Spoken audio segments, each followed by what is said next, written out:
বন্ধুরা, এক গুরুত্বপূর্ণ তথ্য নিয়ে এসেছি। তোমরা শুনলে সত্যিই চমকে যাবে। তিলোত্তমা ধর্ষণ ও খুনের সঙ্গে এক কালপিট, বলতে পারো আসল দোষী কারা, সেই কালপিটগুলো কিন্তু প্রকাশ্যে আসলো। আর সেটাই ফাঁস করলো তিলোত্তমার মা বাবা। তাহলে চলো পুরো ভিডিওটা দেখতে থাকো, সবটাই জানতে হবে। আমার নতুন একটা ব্লগে সবাইকে স্বাগতম।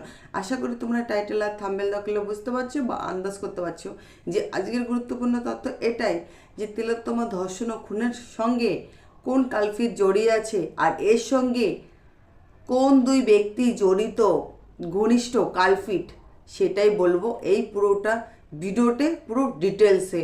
তোমরা ভিডিওটা প্রথম থেকে শেষ অবধি অবশ্যই দেখো। প্রথমে তো বলি যে তিলোত্তমা ধর্ষণ খুনের জন্য কিন্তু ধৃত সঞ্জয়কে কিন্তু দোষী সাব্যস্ত করা হয়েছে। এখনও পর্যন্ত তাকে যাবজ্জীবন জেলও পর্যন্ত দেওয়া হয়েছে, এবং কি সন্দীপ ঘোষকে কিন্তু গ্রেপ্তার করা হয়েছিল।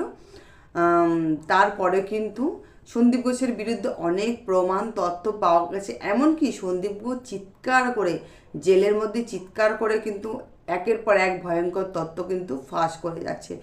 আর সেরকম কিন্তু ধৃত সঞ্জয় কিন্তু একের পর এক ভয়ঙ্কর তথ্য ফাঁস করছে। তাই তিলোত্তমার মা বাবা বলল, দুজনেই বলল যে আমার মেয়ের সঙ্গে এদের কোনো সূত্রযোগ আছে। কারণ এই যে যে টালাটানার ওসি অভিজিৎ মণ্ডল, এর ফোনের সিম কার্ডে এমন কি রহস্য রয়েছে, ভিডিও ফুটেজ রয়েছে, যে সিম কার্ডটা নেওয়ার জন্য তোড়জোড় লাগিয়ে দিচ্ছে। আর সিবিআই এতদিন ধরে সেই সিম কার্ডটাকে কেন যত্ন করে রেখেছে? তাহলে কি ওই সিম কার্ড মোবাইলের মধ্যে কি আমার মেয়ের কোনো রহস্যময়ী ভিডিও রয়েছে, যে সেটা ওরা তদন্ত করে দেখছে? বা সেই কারণেই কিন্তু অভিজিৎ মণ্ডল সেই নেয়ার জন্য এতটা তোড়জোড় লাগিয়ে দিচ্ছে। আর এর সঙ্গে যে সন্দীপ ঘোষ যুক্ত, সেটা কিন্তু আমরা স্পষ্ট করে বুঝতে পারছি। কারণ আমার মেয়ে আমাদের ছেড়ে চলে গেছে, 7 মাস হয়ে গেছে, কিন্তু এখনও পর্যন্ত তদন্ত কিন্তু সঠিক হয়নি। 7 মাস ধরে কি তদন্ত হচ্ছে কি না বৃত্তান্ত আমাদের কিন্তু এখনও পর্যন্ত সঠিকভাবে কিন্তু জানানো নেই। এমনকি ওদের ভিতরে, কোর্টের ভিতরে কি কথাবার্তা হচ্ছে কি না, সিবিআই কি ধরনের চার্জশিট তৈরি করছে কি, আমাদের কিন্তু এখনও কিন্তু কোনোটাই কিন্তু জানাচ্ছে না। এমনকি আবার ভিতরে শুনতে পাচ্ছি অভিজিৎ মণ্ডলের সিম কার্ড থেকে এক রহস্যময়ী ভিডিও বেরিয়ে আসছে, যেটা বলতে পারো আমার মেয়ের মৃত্যুর সঙ্গে যোগ রয়েছে। আবার শুনতে পাচ্ছি যে জেলের মধ্যে বসে সন্দীপ ঘোষ এক ভয়ঙ্কর তথ্য ফাঁস করছে। বলছে যে সেদিন ঘটনাস্থলে 8ই আগস্ট, সেই ঘটনাস্থলে কি ঘটেছিল সমস্ত সত্যটা এবার আমি প্রকাশ্যে আনবো, সমস্ত সত্যটা আমি জানি।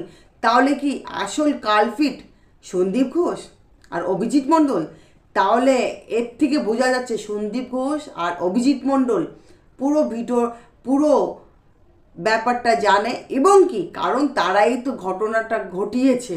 কিন্তু আমরা তো মা বাবা, আমরা বুঝতে পারি যে আমার মেয়ের সঙ্গে কারা ঘটনাটা ঘটিয়েছে কি, কিন্তু আমরা প্রমাণ ছাড়া তো কিছুই বলতে পারছি না। কারণ আমার তো বুক ফেটে যাচ্ছে আমার মেয়ের জন্য।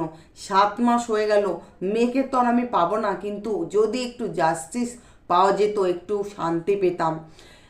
তাই সিবিআই যদি ভালো করে তদন্ত করে দেখতো যে আসল দোষী কিন্তু এই সন্দীপ ঘোষ, আসল কালপিট এই সন্দীপ ঘোষ আর অভিজিৎ মণ্ডল, এদের দুজনকে যদি জিরা করা হতো, যদি গলাটা টিপে ধরতো, তাহলে হয়তো সমস্ত সত্যটা প্রকাশে আসতো। যাই হোক, আজকের ভিডিওটা এই পর্যন্ত। ভিডিওটা যদি ভালো লেগে থাকে অবশ্যই আমার চ্যানেলটাকে সাবস্ক্রাইব করে আমার ভিডিওটা একটা লাইক করে আমার পাশে থাকবেন। সবাই একসঙ্গে বলবেন, ওই অন জাস্টিস, আমরা তিলোত্তমার বিচার চাই।